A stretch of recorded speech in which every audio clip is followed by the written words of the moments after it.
Okie dokie. Hello, everyone. Special welcome to any new subscribers.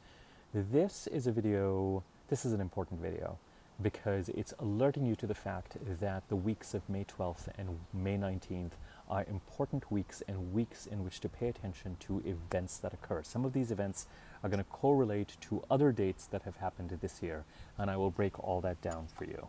So let me first summarize why this week is important. In order of importance, there are three things to pay attention to. Number one, where we are in the Capricorn eclipse cycle.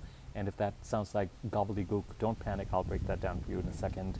We have a full moon on May the 18th, and Venus and Mars change signs on the 15th. So chronologically, the three things that are important to me as I look to this week and next week are the fact that on May the 15th, that's the first of the dates, Venus and Mars change signs. Mars goes from Gemini to Cancer, which will dampen its energy, and I will talk more about that in a separate video. Venus goes from Aries to Taurus, which will brighten her energy. This happens on May the 15th, so it's all not all good news or bad news. There's a balancing of energies going on, but there's an energetic shift that happens around May the 15th, and we're already feeling this energetic shift.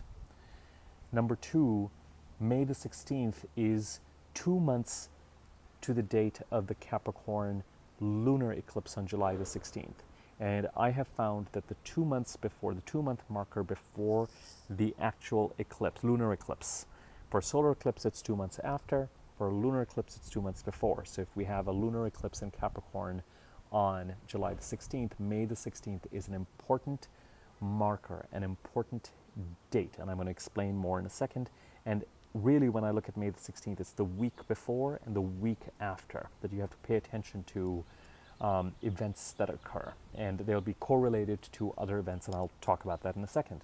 And finally, number three, we have a full moon in Scorpio on the 18th of May. So May 15th, 16th, and 18th coming up this week, the middle of this week, the week of May the 12th, heading into the weekend, and the following week. Really, if we look at May the 16th and we look a week out, up till about the 23rd, I would say it's important to be vigilant. It's important to pay attention. The energies, by and large, are becoming less complex and less complicated, but Mars's entry into Cancer is a bit of a damper, and we'll talk about that separately, as I said. Now, let me break down why I think these dates are important and what sort of events to look for. Let's leave the May 15th Venus and Mars moving into their next signs into a separate video altogether. You just need to know that on May the 15th, two personal planets change signs, and there is potentially an energetic shift related to your energy and drive and activity, and an energetic shift related to relationships. And we will break that down in a separate video. It's not so much about events when it comes to these kinds of shifts as much as it is an energetic shift. And as I said, the reason why I'm bringing it up in this video is that May 15th to May 18th dates are kind of triggering and are kind of important, but that's a separate, the May 15th date is a separate video, and we'll talk about that separately. Let's look at May the 16th. Am I expecting something to happen on May the 16th per se? No, but I am asking you to be vigilant towards developments and things that show up the week before May the 16th and the week after. These things could be related to events that occurred on January the 5th and then March the 5th. January the 5th, there was a solar eclipse in Capricorn. March the 5th was 2 weeks after that solar eclipse. 2 months after that solar eclipse. January the 5th, solar eclipse. March the 5th, 2 months after that solar eclipse. January 5th, solar eclipse. July 16th, corresponding lunar eclipse. So we have a new moon solar eclipse in Capricorn on July the 5th and a full moon lunar eclipse on July the 16th. That's one discrete cycle. We're going to have another one of these cycles next year. We're talking about eclipses where things need to be released. If you know where the sign of Capricorn falls in your chart and Cancer falls in your chart, because eclipses affect opposite signs, it will give you a sense of what to look for. But even outside of that, The May the 16th date becomes important because there could be a set of developments related to events that were occurring the weeks before and after January the 5th and March the 5th. But May the 16th is also important because something that comes up around this time can head towards a peaking or a culmination by July the 16th. So I would pay attention to events before this week, before May the 16th and after, a week before May the 16th and a week after May the 16th. Let me give you an example. If the eclipses of release are happening in one of the houses or the parts of the chart that have to do with health, and if after January the 5th a certain set of symptoms showed up and then they died down, and let's say they came up again around March the 5th, and then as you head towards May the 16th, guess what? They're showing up again. Pay attention to them and see how you can deal with them, because it could be that there's going to be some sort of a culmination or a flare-up or a diagnosis related to them by the time you get to July the 16th. It's about hearing those knocks on the door where something needs to be released. That's one example. There could be other examples related to, as I said, where it is that these eclipses of release are falling. If you're interested in eclipses and where and how they're affecting you, you're welcome to contact me. We can set up a reading. We could look at some of that stuff. You just use my, excuse me, sneezing there. Let's just say it's punctuating that if you want to contact me, you can. But I don't want to use this just to make a sale or encourage my own sort of readings calendar and schedule. You're welcome to do that if you're keen to understand how eclipses work in greater detail, but you can consult somebody else as well. If that is whoever, wherever you need to go.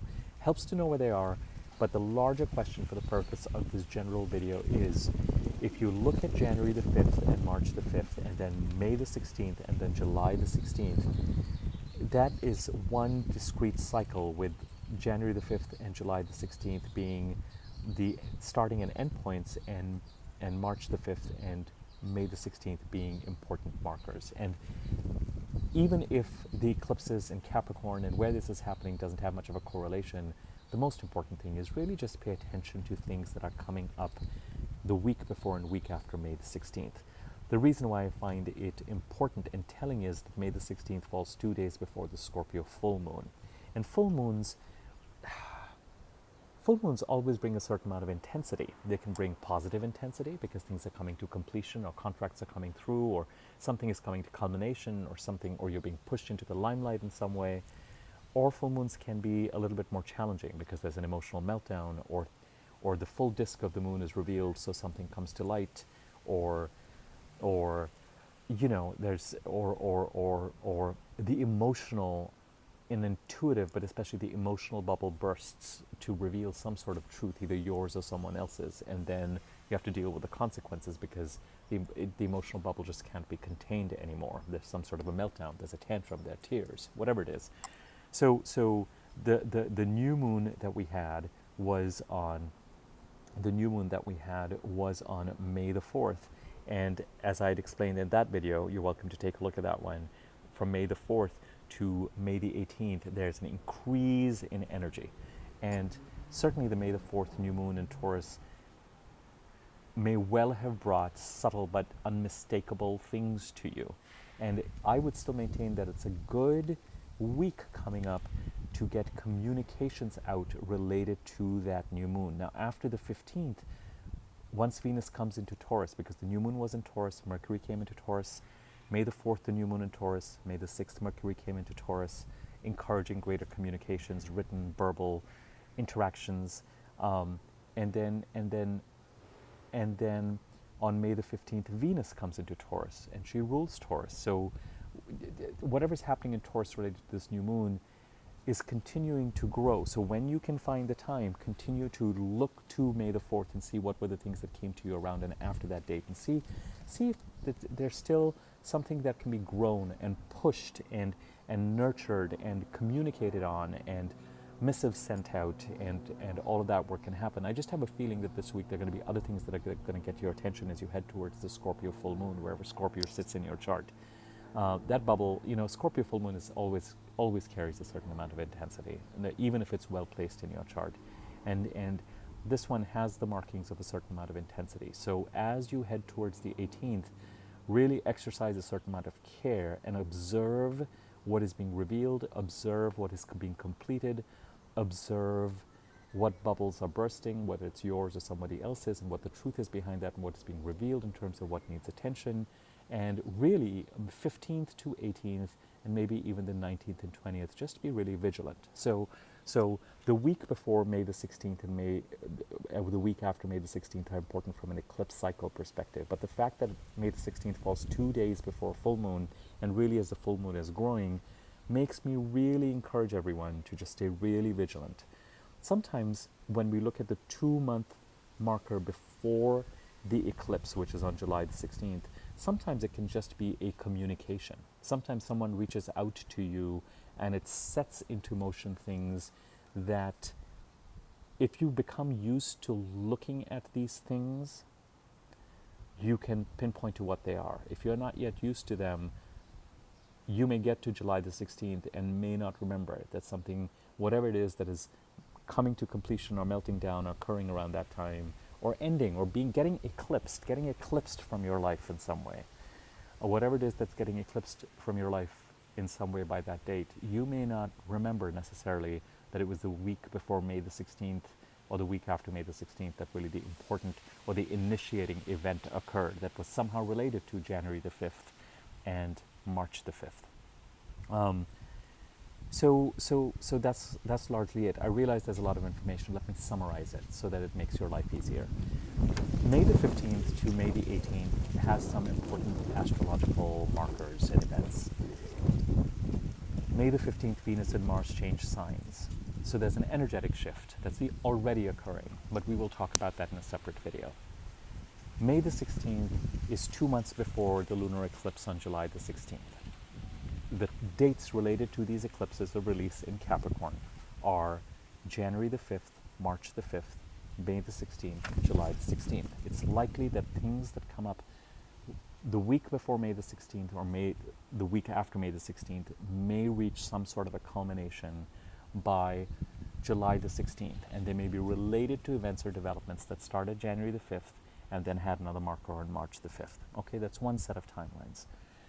Just so happens that on May the 18th we have a full moon in Scorpio, and full moons are really about the wave crashing to the shore. There's a wave that started on the new moon on May the 4th, and that wave has been heading towards the shore and gathering momentum, and on May the 18th it's going to crash to the shore.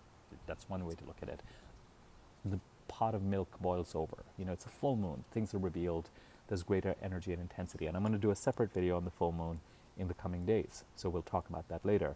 But the fact that we've got an energetic shift on May the 15th and the 2-month pre-anniversary of the lunar eclipse in Capricorn on July the 16th and May the 16th, and an important full moon on May the 18th makes me encourage and ask you guys to just, bring out a pad and just kind of write down things that occur or things that have been happening.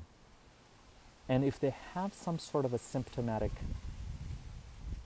relationship to things around January the 5th and March the 5th, that's even more of a correlation. But if you're new to this or new to the channel or new to this kind of information, then you may not be able to really tie all this together yet. With coming videos and coming eclipse cycles, you'll become more and more attuned to picking this stuff up. So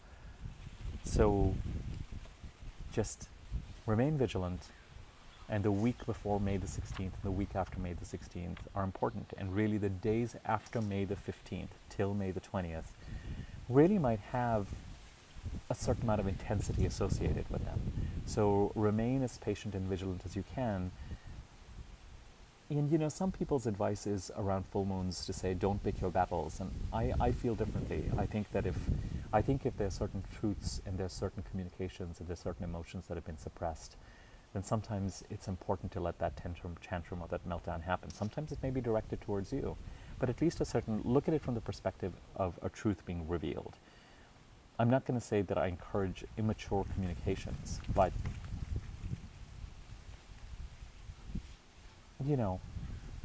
just be vigilant. And even if you choose to be patient and mature and let things slide or repress something because you think it's the wiser thing to do, use your judgment on that.